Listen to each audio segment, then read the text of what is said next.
بسم اللہ الرحمن الرحیم الحمد للہ رب العالمین والعاقبۃ للمتقین والصلاة والسلام علی سید الانبیاء وخاتم المرسلین وعلی آلہ واصحابہ اجمعین، اما بعد۔ بخاری شریف جلد نمبر 1 صفحہ نمبر 325 کتاب فی الخصومات میں حضرت ابو ہریرہ رضی اللہ تعالی عنہ سے روایت ہے، قال استب رجلان رجل من المسلمین ورجل من الیہود، دو شخص آپس میں جھگڑ پڑے، ایک شخص مسلمان تھا، ایک شخص یہودی تھا۔ فقال المسلم والذی اصطفی محمدا علی العالمین، مسلمان نے کہا والذی اصطفی محمدا علی العالمین، قسم اس ذات کی جس نے محمد صلی اللہ علیہ وسلم کو سارے جہانوں پر فضیلت دی۔ وقال الیہودی، اور یہودی نے کہا والذی اصطفی موسیٰ علی العالمین، قسم اس ذات کی جس نے موسیٰ علیہ السلام کو سارے جہانوں پر فضیلت دی۔ مسلمان نے نبی پاک صلی اللہ علیہ وسلم کی عظمت کا ذکر کیا، یہودی نے اولاً اپنے نبی کا ذکر نہیں کیا بلکہ نبی پاک صلی اللہ علیہ وسلم کے مقابلے میں حضرت موسیٰ علیہ السلام کا ذکر کیا، اور نبی پاک صلی اللہ علیہ وسلم کی جو عظمت تھی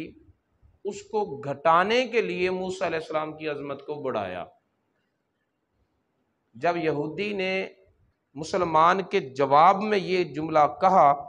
فَرَفَعَ الْمُسْلِمُ يَدَهُ عِنْدَ ذَلِكَ فَلَطَمَ وَجْهَ الْيَهُودِيِّ، تو مسلمان نے اپنا ہاتھ اٹھایا اور زوردار تماچا یہودی کے منہ پہ مارا۔ فَذَهَبَ الْيَهُودِيُّ إِلَى النَّبِي صلی اللہ تعالی وسلم، یہودی یہ شکایت لے کر نبی پاک صلی اللہ علیہ وسلم کی بارگاہ میں چلا گیا۔ فَأَخْبَرَهُ بِمَا كَانَ مِنْ أَمْرِهِ، اور جا کر نبی پاک صلی اللہ علیہ وسلم کو معاملہ بتایا کہ میرا اور اس مسلمان شخص کا یہ آپس میں جھگڑا ہوا۔ فدعا النبی صلی اللہ علیہ وسلم المسلم، نبی پاک صلی اللہ علیہ وسلم نے اس مسلمان کو طلب فرمایا۔ فسألہ عن ذلک، اور پوچھا مسلمان سے اس بارے میں کہ یہ جھگڑا کیسا ہوا، کیوں ہوا۔ فاخبرہ، تو اس مسلمان نے بھی نبی پاک صلی اللہ علیہ وسلم کو حقیقت حال کی خبر دی۔ فقال النبی صلی اللہ تعالی علیہ وآلہ وسلم، تو نبی پاک صلی اللہ علیہ وسلم نے دونوں کی باتیں سن کر فرمایا لا تخیرونی علی موسیٰ، تم مجھے موسیٰ علیہ السلام پر فضیلت نہ دو۔ فإن الناس یصعقون یوم القیامۃ فأصعق معہم، لوگ قیامت کے دن بے ہوش ہو جائیں گے اور میں بھی ان کے ساتھ بے ہوشی کے عالم میں ہوں گا۔ فأکون اول من یفیق، اور اس بے ہوشی سے افاقہ پانے والا سب سے پہلا شخص میں ہوں گا، اور جب میں ہوش و حواس میں آؤں گا، آ کر دیکھوں گا فَإِذَا مُوسَىٰ بَاطِشٌ جانب العرش، تو میں دیکھوں گا کہ موسیٰ علیہ السلام اللہ کے عرش کے ایک پائے کو پکڑ کر کھڑے ہیں۔ فَلَا أَدْرِي كَانَ فِي مَنْ صَعِقَ فَأَفَاقَ قَبْلِي أَوْ كَانَ مِمَّنْ اسْتَثْنَىٰ اللہ، اب مجھے نہیں پتا، میں اپنے ذاتی علم سے یہ بات نہیں جانتا کہ موسیٰ علیہ السلام ان لوگوں میں ہیں جو مجھ سے بھی پہلے افاقہ پا گئے، یا ان لوگوں میں ہیں جن کو اللہ تعالیٰ نے بے ہوش ہونے ہی نہیں دیا۔ اس لیے تم مجھے موسیٰ علیہ السلام پر فضیلت نہ دو۔ اس حدیث مبارکہ میں جو سب سے پہلا قابل توجہ مسئلہ ہے وہ ہے صحابہ کرام کے دلوں میں ناموس رسالت کی حفاظت کا جذبہ، کہ جو ہی کسی نے نبی پاک صلی اللہ علیہ وسلم کی توہین کی، موقع نہیں دیا اسے کہ بات بعد میں کریں گے یا کورٹ میں لے جائیں گے یا مقدمہ کریں گے یا شکایت کریں گے۔ نبی پاک صلی اللہ علیہ وسلم موجود ہیں، یہودی جو شکایت لے کے گیا تو مسلمان بھی شکایت لے کے جا سکتا تھا نا، لیکن وہ مسلمان جانتے تھے کہ نبی پاک صلی اللہ علیہ وسلم تو اپنی ذات کے بارے میں معافی کرتے ہیں سب کو، اس لیے ان کا فیصلہ وہیں کرنا ہے، جہاں کوئی گستاخی کرے اسی جگہ پر اس کا کام تمام کرنا ہے۔ تو فرصت نہیں دی، فوراً اس کی گستاخی کی سزا اسے دی اور منہ پہ تماچا مارا اس کے۔ شارحین حدیث نے لکھا ہے کہ یہ حضرت ابو بکر صدیق رضی اللہ تعالیٰ عنہ تھے، جنہوں نے یہ بات سنی تو فوراً تماچا رسید کر دیا۔ نبی پاک صلی اللہ علیہ وسلم نے فرمایا تم مجھے موسیٰ علیہ السلام پر فضیلت نہ دو۔ یہ نبی پاک صلی اللہ علیہ وسلم کی عاجزی اور انکساری ہے، ورنہ نبی پاک صلی اللہ علیہ وسلم، یہ واقعہ ہے مدینہ منورہ کا،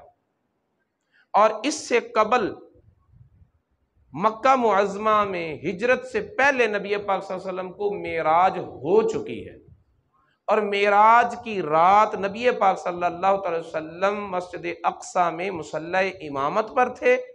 اور موسیٰ علیہ السلام پچھلی صفوں میں مقتدی بن کر کھڑے تھے، اور اس جگہ پر مسجد اقصیٰ میں انبیاء کرام نے الگ الگ خطبے پڑھے۔ خطبہ پڑھنے والوں میں حضرت موسیٰ علیہ السلام بھی تھے، عیسیٰ علیہ السلام بھی تھے، اور ابراہیم علیہ السلام بھی تھے۔ آخر پہ نبی پاک صلی اللہ علیہ وسلم نے خطبہ پڑھا، اور اس خطبے میں ارشاد فرمایا کہ اللہ تعالیٰ نے مجھے رحمت للعالمین بنایا ہے۔ اور اس خطبے کے بعد حضرت ابراہیم علیہ السلام پھر کھڑے ہوئے اور نبی پاک صلی اللہ علیہ وسلم کا ہاتھ پکڑ کر انبیاء کرام کی موجودگی میں اعلان کیا کہ یہی وجہ ہے کہ اللہ رب العزت نے محمد صلی اللہ علیہ وسلم کو ہم سب پر فضیلت دی ہے۔ تو یہ اعلان ہو چکا ہے کہ سارے نبیوں سے افضل اور اعلیٰ رسول اللہ صلی اللہ علیہ وسلم ہی ہیں، اور اگر یہ اعلان نہ بھی ابراہیم علیہ السلام فرماتے تو موسیٰ علیہ السلام کا پچھلی صفوں میں مقتدی بن کر کھڑے ہونا، نبی پاک صلی اللہ علیہ وسلم کا مصلی امامت پر ہونا، یہ اس بات کی دلیل ہے کہ امام مقتدی سے افضل اور اعلیٰ ہی ہوتا ہے۔ پھر رسول اللہ صلی اللہ علیہ وسلم کو موسیٰ علیہ السلام نے بار بار دیکھا کہ جس ذات کو ایک مرتبہ دیکھنے کی میں نے التجا کی اور میں وہ برداشت نہ کر سکا، یہ محبوب زمین پر رہ کر نہیں بلکہ عرش اولی پہ جا کر بار بار اسے دیکھ رہا ہے اور دیکھ کر آ رہا ہے، کوئی بے ہوشی نہیں ہو رہی۔ یہ نبی پاک صلی اللہ علیہ وسلم کی عظمتیں موسیٰ علیہ السلام اپنی آنکھوں سے مشاہدہ فرما چکے ہیں۔ ان کے باوجود نبی پاک صلی اللہ علیہ وسلم کا یہ فرمانا کہ تم مجھے موسیٰ علیہ السلام پر فضیلت نہ دو، محض عاجزی اور انکسار کی بنا پر ہے، اور جس میں یہ حکم بھی پوشیدہ ہے کہ تم نہ مجھے ترجیح دو، تم نہ مجھے فضیلت دو۔ کیوں؟ اس لیے کہ مجھے اللہ رب العزت نے فضیلت دی ہوئی ہے، میں تمہاری فضیلت دینے کا محتاج نہیں ہوں، مجھے ضرورت نہیں ہے کہ تم مجھے بڑھاؤ، مجھے اللہ رب العزت نے بڑھا دیا ہے، اور اللہ تعالیٰ کی دی ہوئی عظمت میرے لیے کافی ہے۔ پھر اس مقام پر ایک بات انتہائی قابل توجہ یہ بھی ہے کہ ایک موقع پر ایک نبی پاک صلی اللہ علیہ وسلم نے ایک صحابی کے پیٹ میں سوٹی لگائی تھی، تو اس نے کہا یا رسول اللہ مجھے قصاص دو۔ سرکار مدینہ نے اپنا پیٹ پیش کر دیا، فرمایا جیسے میں نے تجھے لگائی ہے ویسے تو بھی مجھے لگا لے۔ کہا نہیں یا رسول اللہ، جب آپ نے مجھے چھڑی لگائی تھی تو میرا پیٹ ننگا تھا، یہ بدر کا واقعہ ہے، اور جب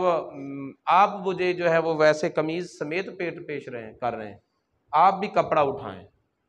جیسے میرا پیٹ ننگا تھا اپنا بھی پیٹ ننگا کریں۔ نبی پاک صلی اللہ علیہ وسلم نے اپنا پیٹ ننگا کر دیا اور وہ رسول اللہ صلی اللہ علیہ وسلم کے پیٹ کو چومنے لگ گیا۔ رسول اللہ صلی اللہ علیہ وسلم نے یہ کیا معاملہ ہے، تو قصاص لے رہا تھا، عرض کی یا رسول اللہ کون ظالم آپ سے قصاص لے گا؟ میرے سامنے ہے میدان جنگ،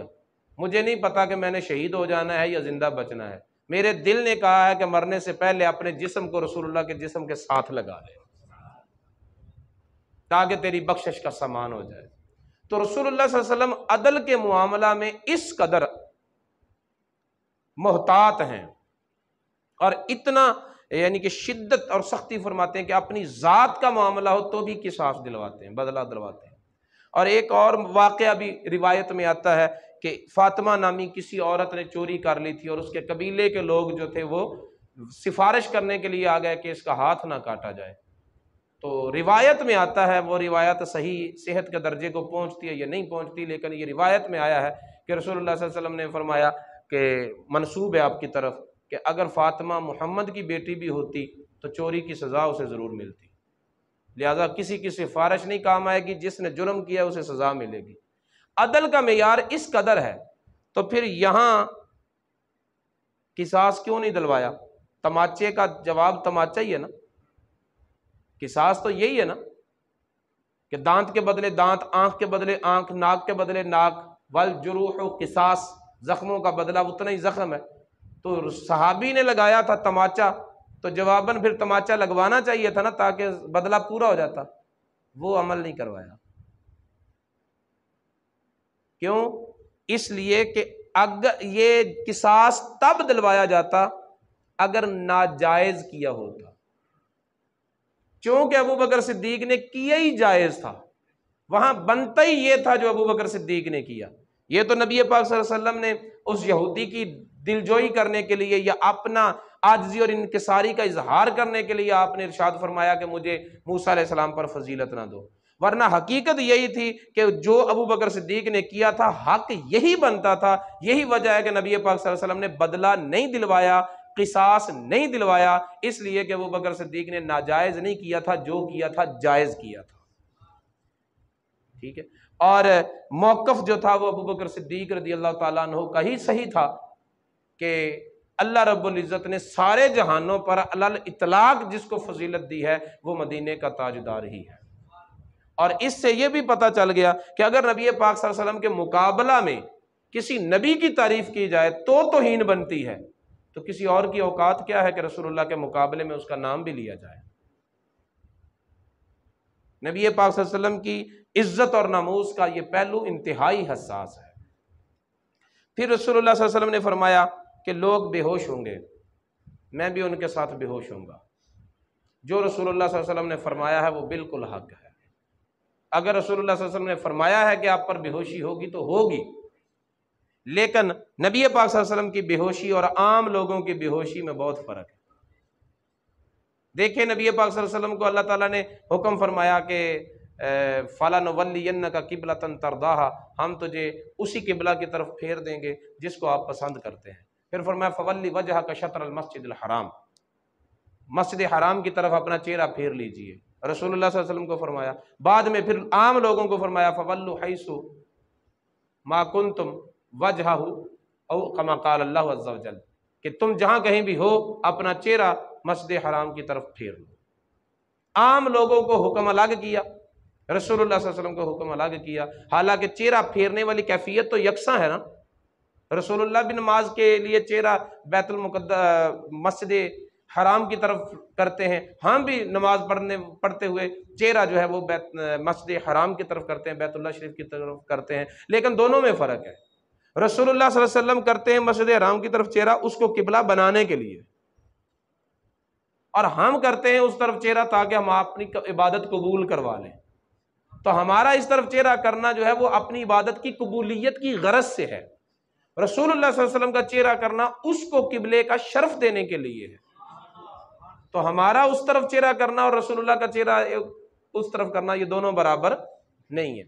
مفتی احمد یار نعیمی علیہ الرحمہ نے اس مقام پر بڑی خوبصورت مثال دی سمجھانے کے لیے۔ فرماتے ہیں کہ جہاز کے اندر پائلٹ بھی بیٹھتا ہے اور سواریاں بھی بیٹھتی ہیں، لیکن سواریوں کا بیٹھنا اور ہے، پائلٹ کا بیٹھنا اور ہے۔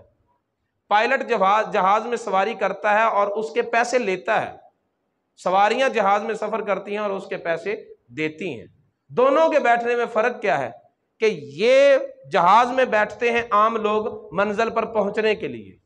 پائلٹ جہاز میں بیٹھتا ہے منزل پر پہنچانے کے لیے، تو ان دونوں میں فرق ہے۔ اسی طرح عام لوگ بھی بے ہوش ہوں گے، ان کی بے ہوشی ہوگی بے خبری، لیکن رسول اللہ صلی اللہ علیہ وسلم کی بے ہوشی ہوگی اللہ کی ذات میں استغراق، نبی پاک صلی اللہ علیہ وسلم کی بے ہوشی ہوگی وحدہ لا شریک کی محبت میں محویت، اس کی یاد میں میں وہ نہ، اس لیے اگرچہ رسول اللہ صلی اللہ علیہ وسلم بھی بے ہوش ہوں گے، ساری کائنات بھی بے ہوش ہوگی، لیکن اس بے ہوشی کو اس بے ہوشی کی طرح نہ سمجھیں۔ کیوں؟ اس لیے کہ نبی پاک صلی اللہ علیہ وسلم نے فرمایا تنام عینایا ولا ینام قلبی، جب میں سوتا ہوں نا تو اس وقت میری آنکھیں تو سو رہی ہوتی ہیں لیکن میرا دل نہیں سو رہا ہوتا۔ مطلب یہ ہے سوتے ہم بھی ہیں، سوتے رسول اللہ بھی ہیں، لیکن ہماری نیند ان کی نیند جیسی نہیں ہے، ان کی نیند ہماری نیند جیسی نہیں ہے۔ اور وہ واقعہ بھی آپ نے سن رکھا ہے کہ جب نبی پاک صلی اللہ علیہ وسلم آرام فرما رہے تھے اور وادی کے ایک کنارے سے درخت چلتا ہوا نبی پاک صلی اللہ علیہ وسلم کے قدموں میں آیا، جھولتا رہا اور تھوڑی دیر کے بعد پھر واپس چلا گیا۔ صحابی جو پاس کھڑے جاگ رہے ہیں، وہ نبی پاک صلی اللہ علیہ وسلم جب بیدار ہوئے تو ان سے پوچھ رہے ہیں، جاگنے والا سونے والے سے پوچھ رہا ہے کہ یا رسول اللہ جب آپ سو رہے تھے تو یہ درخت وادی کا چل کر آپ کے قدموں میں آیا پھر واپس چلا گیا، تو رسول اللہ صلی اللہ علیہ وسلم نے جواباً یہ تو نہیں کہا کہ جاگ تو رہا تھا، پوچھ مجھ سے رہا ہے، منظر تو نے دیکھا ہے، پوچھتا مجھ سے ہے، یہ نہیں فرمایا، بلکہ رسول اللہ صلی اللہ علیہ وسلم نے فرمایا کہ بات یہ ہے کہ میں جب اس وادی میں آیا، لیٹا، سویا، تو اس درخت نے اللہ کی بارگاہ میں دعا کی کہ یا اللہ تیرا محبوب آیا ہے، اجازت عطا فرما میں سلامی پیش کر لوں۔ اللہ تعالیٰ نے اجازت عطا فرمائی اور وہ مجھے سلام کرنے کے لیے آیا تھا۔ یعنی اس موقع پر صرف اتنا ہی کہہ دیا جاتا کہ یہ درخت مجھے سلام پیش کرنے کے لیے آیا تھا، کافی نہیں تھا، لیکن اس درخت نے جو اللہ تعالیٰ کے ساتھ کلام کیا میرے نبی نے وہ بھی بتایا، جو اللہ تعالیٰ کی طرف سے اسے جواب ملا میرے نبی نے یہ بھی بتایا، اور جس مقصد کے لیے وہ آیا میرے نبی پاک صلی اللہ علیہ وسلم نے یہ بھی بتایا۔ جو حالت نیند میں سوتے ہوئے اتنی خبریں رکھتا ہے، اندازہ کریں وہ جاگتے ہوئے کتنی خبرداری رکھتا ہوگا۔ تو ہماری نیند اور رسول اللہ صلی اللہ علیہ وسلم کی نیند یکساں نہیں ہے، تو جب ہماری نیند اور رسول اللہ صلی اللہ علیہ وسلم کی نیند یکساں نہیں ہے تو پھر قیامت کے دن ہماری بے ہوشی اور رسول اللہ صلی اللہ علیہ وسلم کی بے ہوشی بھی یکساں نہیں ہے۔ ہماری بے ہوشی ہے یکسر بے خبری، اور رسول اللہ صلی اللہ علیہ وسلم کی بے ہوشی ہوگی ذات الہی میں محویت اور یاد الہی میں استغراق۔ فرمایا کہ میں اس وقت جب سارے لوگ بے ہوش ہوں گے میں بھی بے ہوش ہوں گا، اور سب سے پہلے جو ہوش و حواس میں آئے گا وہ میں ہی ہوں گا، اور جب میں آؤں گا ہوش میں آؤں گا تو دیکھوں گا کہ موسیٰ علیہ السلام عرش کی جانب کو پکڑ کر ایک پائے کو کھڑے ہوں گے۔ پھر میں اپنے ذاتی علم سے نہیں جانتا، اللہ کی عطا سے جانتا ہوں، میں ذاتی علم سے نہیں جانتا کہ موسیٰ علیہ السلام ان میں سے ہیں جو مجھ سے بھی پہلے افاقہ پا گئے، یا ان میں سے ہیں جو مستثنا، جن کو اللہ نے مستثنا کیا اور بے ہوش ہونے ہی نہیں دیا۔ اس پر بعض علماء نے کہا کہ چونکہ موسیٰ علیہ السلام دنیا میں بے ہوش ہو چکے تھے، خر موسیٰ صاعقہ، جب رب آرنی کہا تھا اور جلوہ پڑا تھا تو اس وقت موسیٰ علیہ السلام بے ہوش ہو چکے تھے، تو اس لیے قیامت میں اللہ تعالیٰ انہیں بے ہوشی سے اس بے ہوشی کو اس بے ہوشی کا بدل قرار دے گا، لیکن حقیقت حال کا علم پھر اللہ تعالیٰ کو ہے کہ بے ہوش ہوں گے افاقہ قبل پا جائیں گے یا بے ہوش ہی نہیں ہوں گے۔ تو حضرت موسیٰ علیہ السلام کے اس عمل کو نبی پاک صلی اللہ علیہ وسلم نے فضیلت میں قرار دیا ہے، اس لیے ہم موسیٰ علیہ السلام کی اس فضیلت کو بطیب خاطر تسلیم کرتے ہیں کہ نبی پاک صلی اللہ علیہ وسلم کا موسیٰ علیہ السلام کی اس عظمت کو ذکر کرنا یہ موسیٰ علیہ السلام کے لیے بڑی شان کی بات ہے، بڑی شان کی بات ہے۔ لیکن اس کے ساتھ ساتھ ایک ذہن میں یہ بھی بات رہے کہ دیکھیں استاد ہی ہوتا ہے نا، استاد مثال کے طور پر یہ ہے کہ جو شاگرد ہے وہ کار چلانا سیکھ لے اور استاد ہے وہ کار نہ چلا سکتا ہو، تو کار چلا سکنے کے حوالے میں سے اگرچہ ایک جو خوبی ہے وہ شاگرد کے اندر زائد ہے، لیکن اس کی وجہ سے وہ شاگرد استاد سے آگے نکل گیا، شاگرد ہی رہے گا، اگرچہ اس کے اندر ایک ہنر اور ایک فضیلت کا پہلو نمایاں پایا جا رہا ہے۔ تو رسول اللہ صلی اللہ علیہ وسلم ہے امام الانبیاء، نبی پاک صلی اللہ علیہ وسلم ہے قائد الغر المحجلین، رسول اللہ صلی اللہ علیہ وسلم ہیں سلطان المرسلین، سید العالمین، نبی پاک صلی اللہ علیہ وسلم ہے۔ اگر من وجہ فضیلت کا پہلو حضرت موسیٰ علیہ السلام کے لیے ثابت ہو بھی جائے تو یہ مقتدی ہیں، وہ امام ہیں۔ امام ہوتا ہے، استاد ہوتا ہے۔ اس لیے یہ حضرت موسیٰ علیہ السلام کی فضیلت کا بہت عمدہ پہلو ہے کہ رسول اللہ صلی اللہ علیہ وسلم نے حضرت موسیٰ علیہ السلام کی یہ فضیلت بیان کی، لیکن اس کے باوجود جو افضل اور اعلیٰ ہیں وہ مدینے کے تاجدار ہی ہیں۔ اللہ رب العزت کی بارگاہ میں دعا ہے کہ نبی پاک صلی اللہ تعالیٰ علیہ وسلم کی تعلیمات کو سیکھنے اور ان پر عمل پیرا ہونے کی توفیق